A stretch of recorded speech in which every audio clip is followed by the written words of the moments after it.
Good afternoon, everyone. Welcome to this week's edition of Homepage, your computer and internet show. I'm David Onley, and we welcome our viewers right across Canada watching us on Canadian Learning Television, as well as on Cable Pulse 24.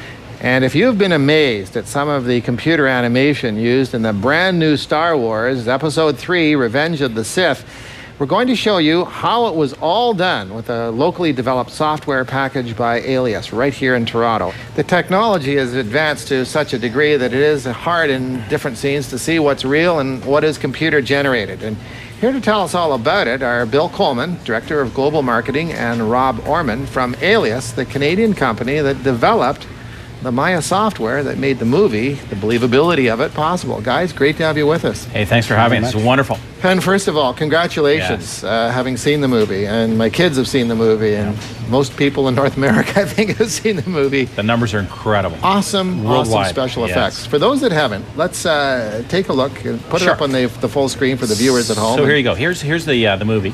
Yep. And what you see is the opening sequence here, an incredible sequence. 22 minutes of just unbelievable action. Yeah, and this stuff was created in Maya from our company, Alias, was created by our customer, Industrial Light and Magic. So what they were able to do with Maya is increase the believability of the shots you're seeing. So here you see an unbelievable scene of Obi-Wan fighting Anakin. And what's incredible here is seamlessly they're moving between live action, the real actors, and then digital stunt doubles. So we got lots more to talk about, but I know you wanted to see a demo of the software. Let's take a look at, we'll leave the movie for a moment here, and then Rob, maybe you can just show us the software, what goes into making this possible. All right, so this right here is Maya. This is our flagship animation software, and I'm going to show you a little example of how facial animation is done in Maya. So in Star Wars, there's a lot of great examples, specifically the Yoda character. There's some very, very excellent expressive animation done with Yoda's face. I'll show you the concept behind how that is done. So you can see here I have a digital head in Maya, which is very realistic looking. And the technique which is used is called blend shape animation. So I'm going to turn on a layer. You see I have a whole bunch of heads here. Let's go back to the picture here, folks. All with different expressions on the character's head. So you see that we've got sort of a mad expression, an ooh, a bit of a smile, some blinking. So once the animator goes in and builds all of his various blend shapes, he will create the blend shape sliders. Right. So I'm going to go into a different part of the Maya UI. And you can see that I have a whole bunch of sliders over here. So I can, by adjusting these sliders, make the character look angry, make him look like he's scared, make him look like he's smiling.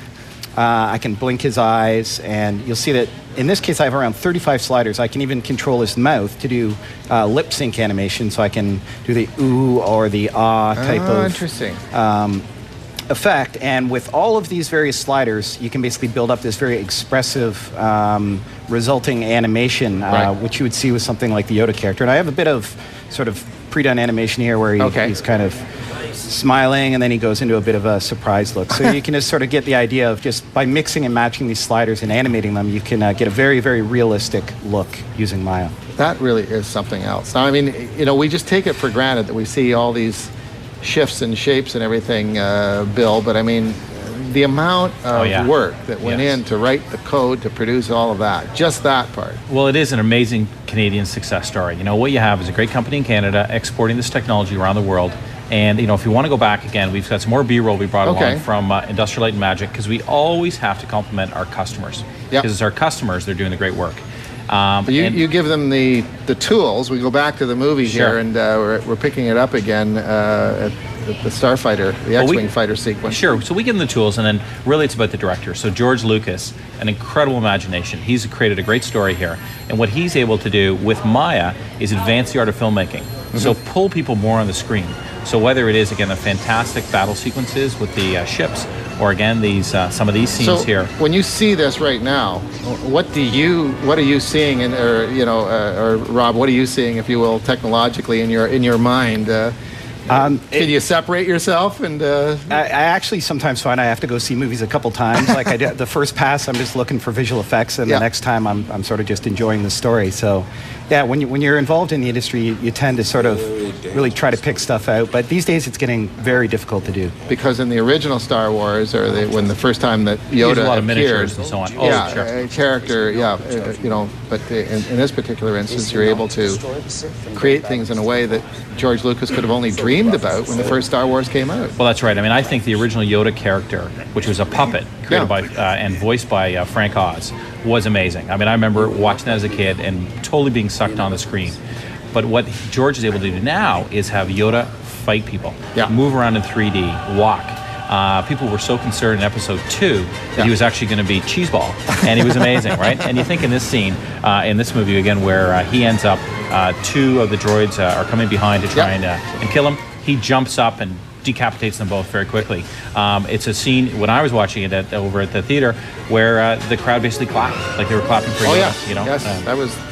Now here we see some of the blue screen effects. We're going to revisit this in a month or so and continue on in terms of the Alias Maya success story. And next week, 3 special DVDs that budding developers are going to be able to make access to and win as a prize. Maybe you could just touch base on those. Well, I think the key thing here is what we find is it's amazing to see what George can do with the movies and how he can bring it to life. Peter Jackson with Lord of the Rings series, amazing work with Gollum. But we also find what we're trying to do as a company is make Alias and all of our software, including Maya, more and more accessible to the home consumer. Right. So you can go to the Alias site, you can download our personal learning edition and start playing around with Maya. And what we're going to give away next week is some DVDs, which allow people to learn more. Some of our Learning Tools group, which allows people to get access to this technology. Wow. Learn some of the stuff that the masters are doing, and maybe you can create their own home videos. Well, we've just scratched the surface. There's a whole automotive aspect that we haven't touched, and we'll do that in a future edition. But Bill, Rob, both of you, thanks so much for being with us. Thanks for having us. Wonderful. Alias.com. Alias.com. Website to go to. Thanks for being with us, guys.